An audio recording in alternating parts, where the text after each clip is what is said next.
Meru TV.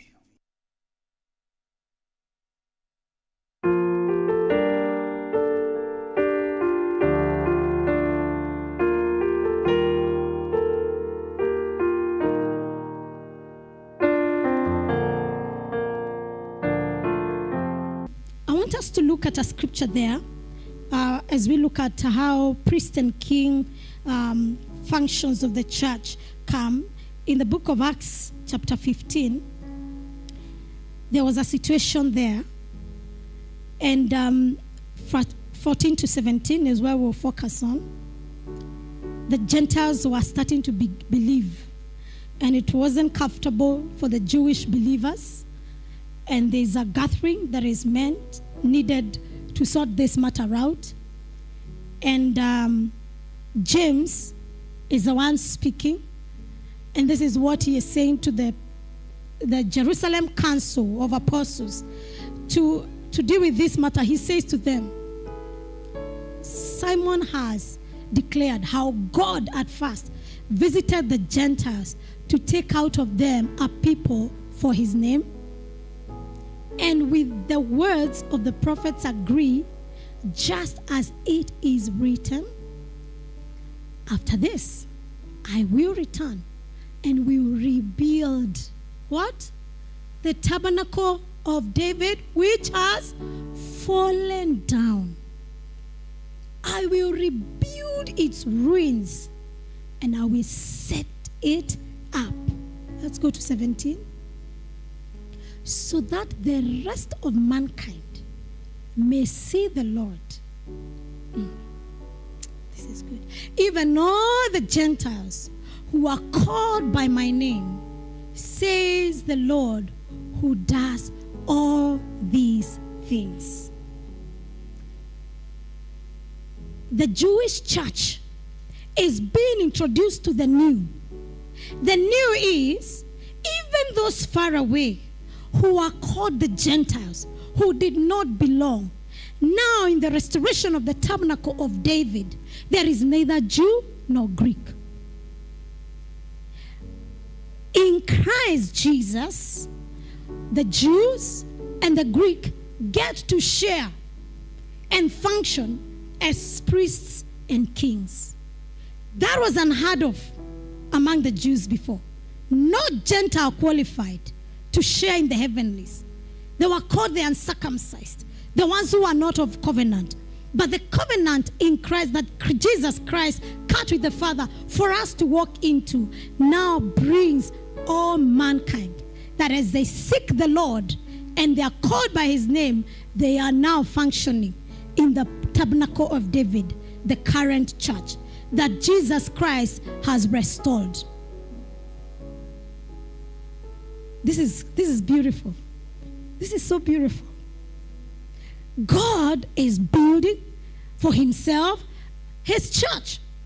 Jesus said it. I'm building. I'm a master builder.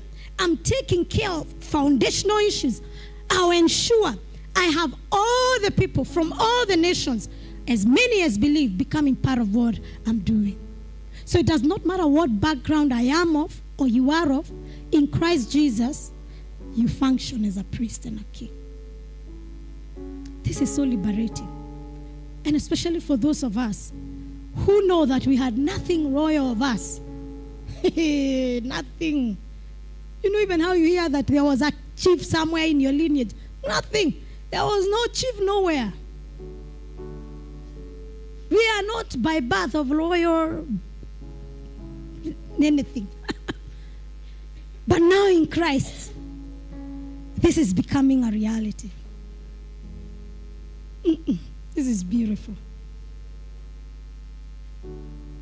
We are becoming one in Christ in the order of Melchizedek as priests and kings. The church is the tabernacle of David that is restored, that is being restored, that was fallen, that was scattered. And I want to get back. I don't know why I can't quite get over Ezekiel 37, the valley of dry bones, the scattering. And then in your imagination, you can just see the bones by the word of the Lord and by the workings of the Spirit coming back to shape.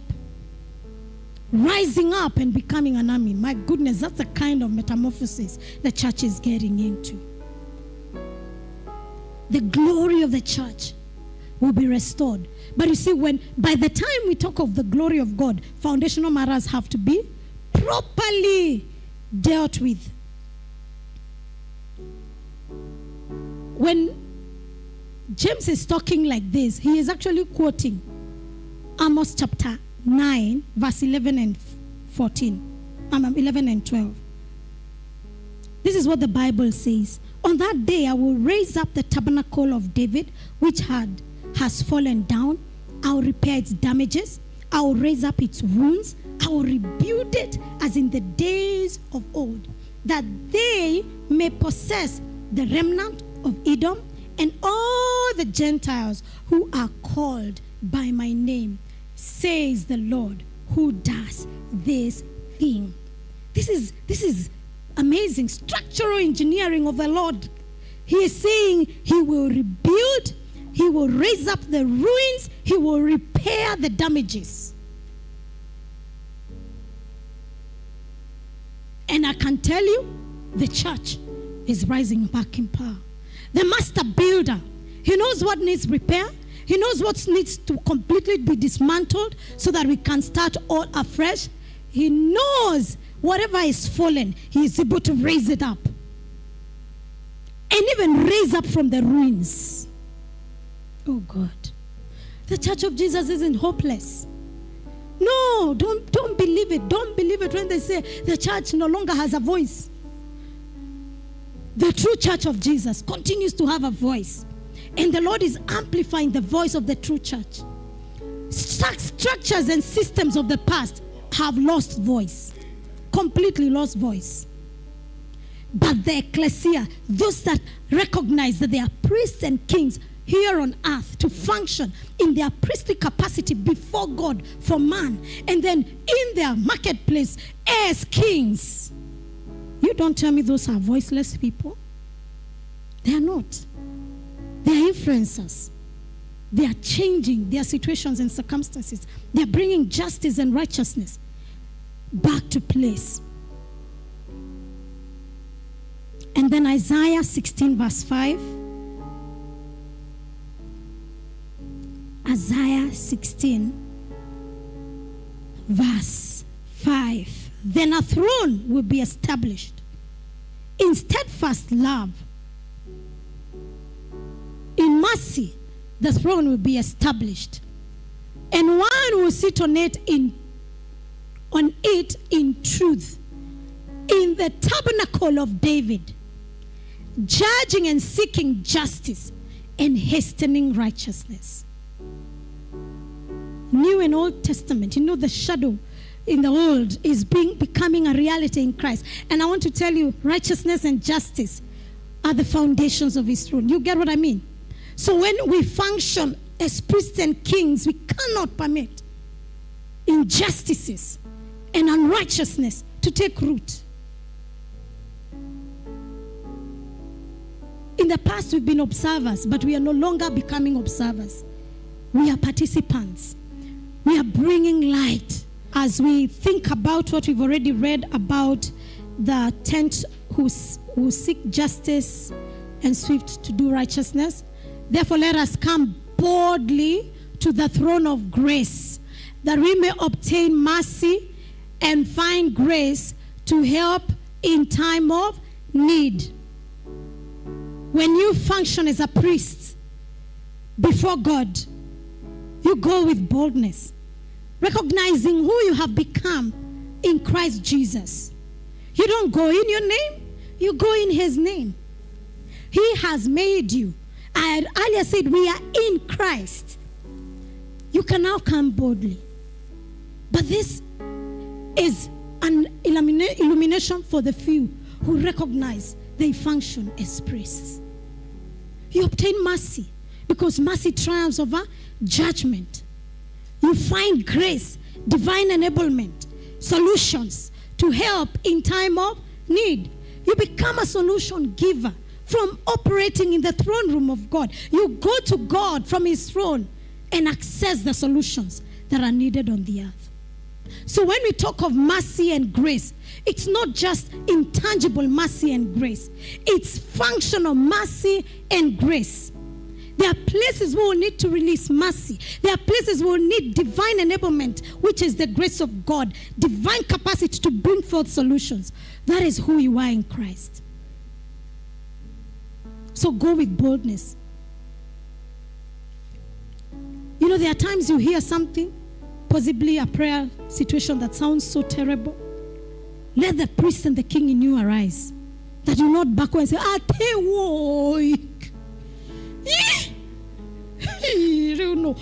No. You just said, cannot be. It shall not be. In the name of Jesus Christ.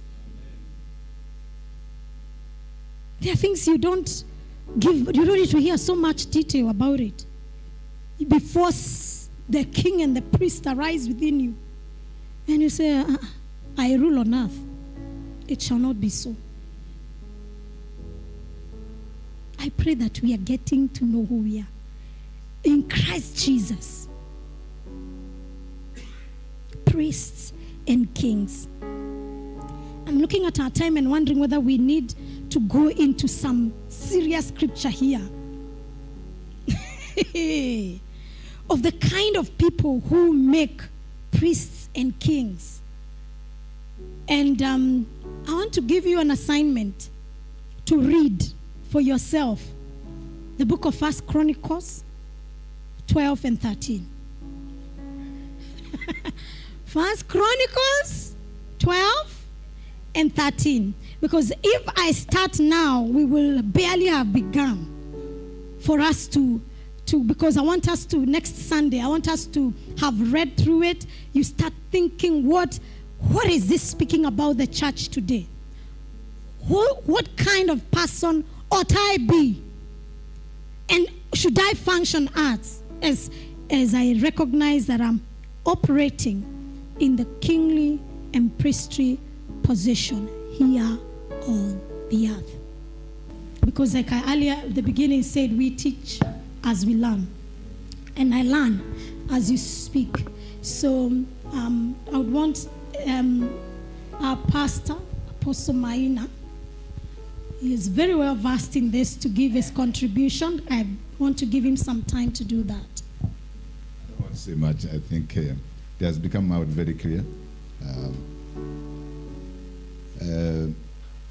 When you think about the tabernacle of David, I don't know what you have been thinking about, but I used to think the tabernacle of David is about singing and worshiping. I don't know how many were like that. But when I thought about the tabernacle of David, I was just thinking about the way David sang and his clothes fell.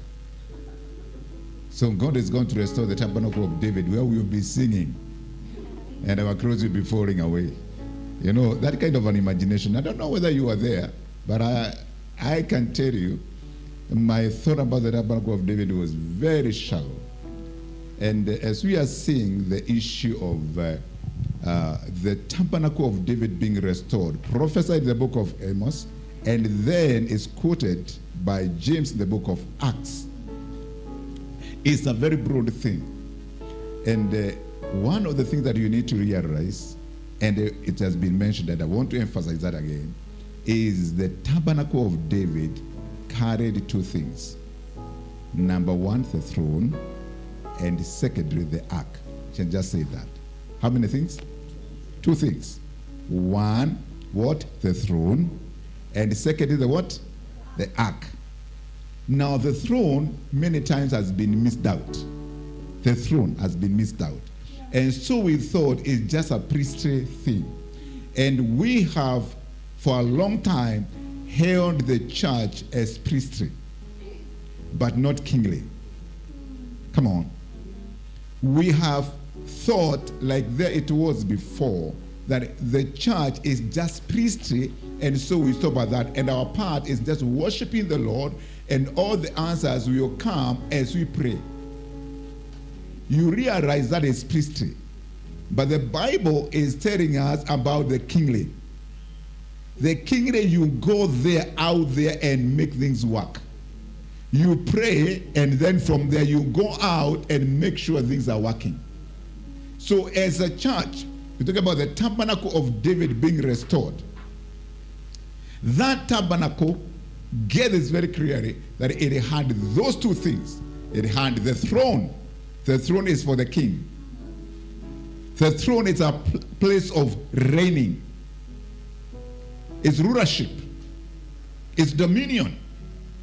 The throne is a place whereby you decree things and things happen. The priestry is where you are relating with God on behalf of people. Come on. A priest is chosen by God to stand before God on behalf of the people. That's a priest. But a king is there to reign. Now, when we talk about the tabernacle of David being restored, so we are saying two things are being restored. Or the church, which is now compared to the tabernacle of David, the church of Christ is now being compared, is a type, is being put back as the tabernacle of David, which will be restored. And so we ask ourselves, now when the tabernacle of this is being restored, are we going to build one in Jerusalem? Some people have thought about that. We are not talking about a throne being, a temple or a tabernacle being built in Jerusalem.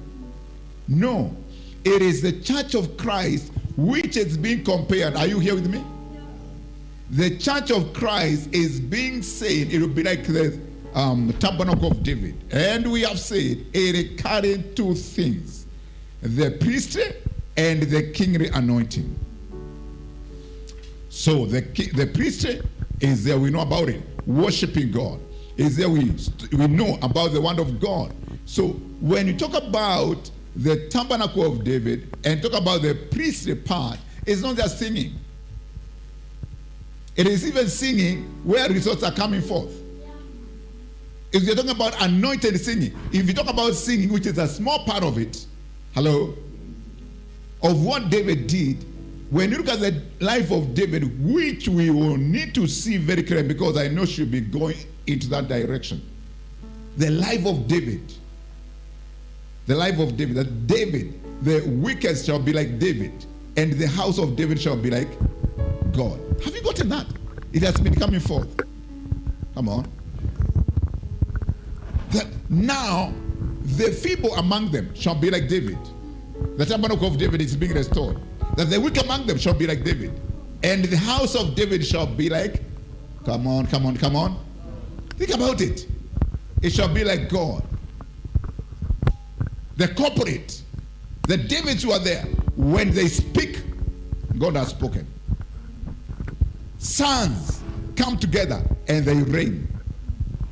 So this is something that is fundamental. As you are building, if you don't get what I've said, you get lost along the way. So do you know the restoration is that now we are in relationship with God. Hallelujah. But we are also reigning. Matthew, I don't know whether you have quoted that or I just passed my mind when you are sharing. The book of Matthew chapter 16 and verse 18. Where Jesus said, upon this rock will I build my church, and the gates of hell shall not prevail against it. Hello? But what kind of a church is that? That church is operating in the priestly and the kingly offices. This is a church that the gates of hell shall not prevail against. So in this dispensation, we need to understand. In this apostolic season, we need to understand that we are not called just sit down and just speak the word of God out there. We are called to rule and reign. And the Bible says, the kingdom also of this world have become the kingdom of our Lord and our Christ. Hallelujah. The kingdom of this world. The kingdoms of this world have become the kingdom of our Lord and of our Lord and our Christ. And how will that be? It is when the church of Christ, the body of Christ, corporated as one man, rise up and they operate like God, shall be as God. So understand clearly, the tabernacle of David is being restored. So let's just not think that it's just singing. And so we can say, oh, we be singing. Oh, restoration. And you find the songs that are going in that line. Singing and singing and singing and singing. Thinking that the restoration of the tabernacle of David. We'll be discussing more. We'll be discussing more about this. But how many are getting something? Are we understanding something? Yeah. And like us, as we will be responding, we confine ourselves to what we are being taught so that we build up on this one. Hallelujah. Maybe you may want to just mention something, ask a question. And we'll be able to see more. But I think it's quite clear and it's well spoken. So evidence are there that the Church of Christ is kingly and priestly. You're talking about should be 1 Peter 2:5 to 9. Royal priesthood. Come on, royal what? So you can see evidences everywhere. Royal priesthood. Kingly. Royal is a kingly. Royal priesthood. So you see evidence here, there, so many of them. And so we are called to rule and reign. Hallelujah. In this one. Because you have received abundance of grace and the gift of righteousness. Good. How many thought like me about the tabernacle of David? I don't know. Have you ever read that scripture? No, come on. Just all right. How many thought like myself that the tabernacle of David was about singing? God is going to restore singing and worshiping. I'm the only one. Father, forgive me for such blind. I'm the only one. Can you imagine the whole church? Everybody knew. I'm the only one who didn't know. Oh, they did not even know there was a tabernacle. That's interesting. Everyone did not understand what was in the tabernacle. Hey, that's fun now. But now we are on the same platform. That's what we are calling equalization. You remember the equalization? Yeah. The weak among them shall be like David, and the house of David shall be like God. Wonderful. Praise God. Yeah. Yes. We have microphone. Come on. Who is? Just why are you sitting at the back there? And I thought you were the one who distributes the microphone. Okay. Go ahead. Yes. Good morning. Good morning. Is that microphone on? Yes, it's on. I like it. Okay.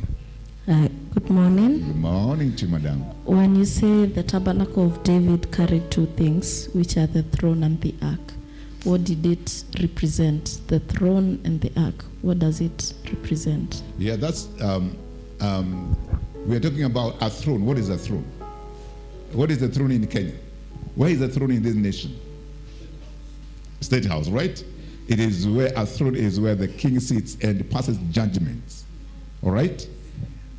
The throne decrees, he rules. So when you say that the throne is in the tabernacle of David, what we are saying is representing that we ought to be operating as kings. We decree judgment.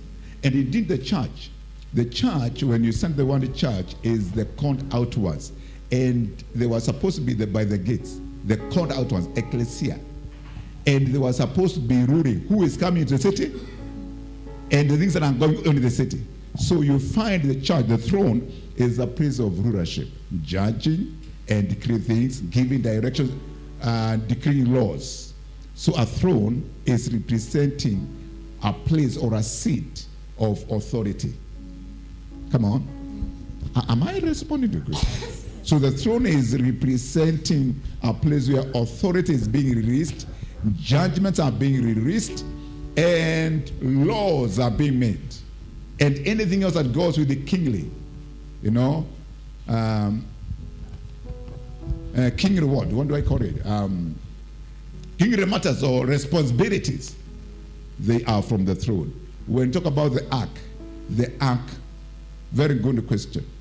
Ark talks about or signifies the presence of God.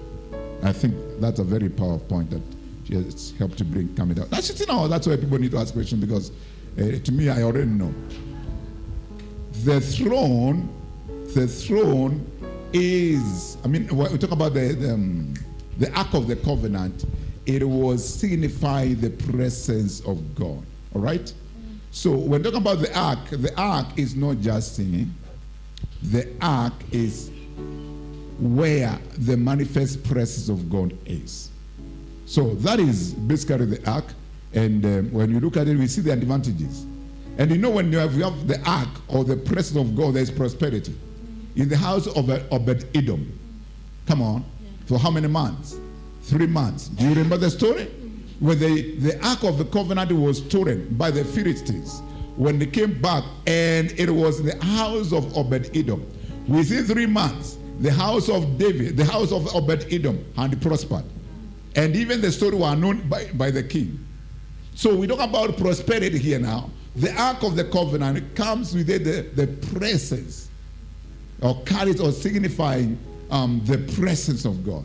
So we need the presence of God, and we also need to be kingly. Wow, wonderful. That's a great one. Okay. It's Julius. Yes. Yeah. Okay. No, Jeroge, you have a question? Okay. Oh, yeah. Both of you have the microphone. Let's have Julius first. It's okay. Hello. Okay. I want to bring my understanding Good. so that I can be corrected. Yeah. We are told we are kings, and the Lord Jesus is the King of kings. The kingdom of God is being established here on earth. And I understand the tabernacle of David, or the church, is inside us.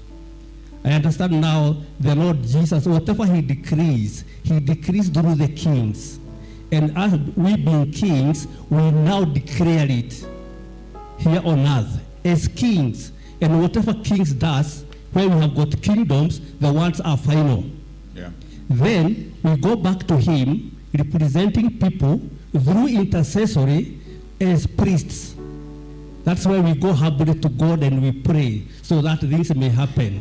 And then when we are given what to say, well, now we come back there as a king. So in 2 ways. That is what I understand. Wonderful. Thank you. That's exactly what you're talking about. Let's put our hands together for him. And even for sure, honestly, this is good. I like that. Now, we can't talk about being kings here and we're going to decree our own things.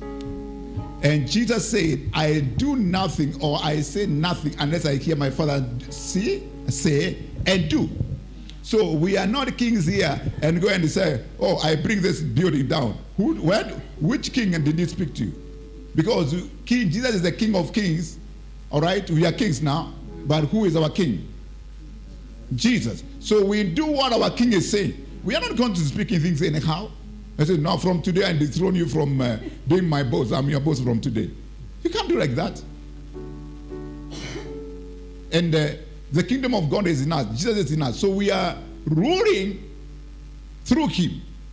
He speaks to us, and then we decree. Let's not get out of that, because Jesus gave us the precedence. He said, I do nothing. Of my own, I can do nothing. All right? But he can do all things through his Father. He could. And we can do all things through who? Come on, come on. Speak louder now. You know that one at least. I can do all things through Christ who strengthens me. All right? So that is the kingdom of God. And the kingdom of God should be manifested on the face of the earth through us. We are the body of Christ. We've got to rise up and establish the kingdom of God here on earth. Amazing. We are totally in agreement. I don't think there's any correction there. You have just brought it in a better way. Thank you, Brother Julius. Yes, Jeroge. For me, the climax was in Revelation 5:10. Revelation 5:10. Yeah, that one on Yeah. the same. We are kings and we are priests. And as I was breaking down in my mind, a king, I was just thinking a king, the traditional context of a king. Yeah. It is not like a president. Yeah, it's not. Yeah, it's not somebody who speaks and people are picketing and demonstrating everywhere. This is somebody who, when they speak, everybody just obeys and goes running. And the good thing I understand with this, as I was meditating on it, is that even the devil himself knows our position as a king. There are some words we declare, and he immediately releases, he immediately reacts, because he knows our position. Yeah. And finally, God, I also like the second part. It says exactly what you are supposed to do after being crowned kings and priests. He's saying you are supposed to reign. Yeah. That reigning. So it was very powerful for me in that area. And I was thinking maybe some prayers are not answered because we do it the priestly way and we leave the second part, which is the kingly way. And in my heart, I was resolving. Once I do the prayer part, there is some time I will set apart to declare some things. so that will happen. Yeah. Wonderful, Yeah. wonderful. Yeah, thank you. Let's appreciate him.